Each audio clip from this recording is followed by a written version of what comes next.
How to clear cache of TD Auto Finance app. First of all, open the Settings app on your Android device.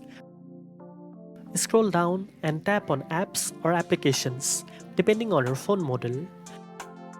From the list of installed apps, locate and select TD Auto Finance.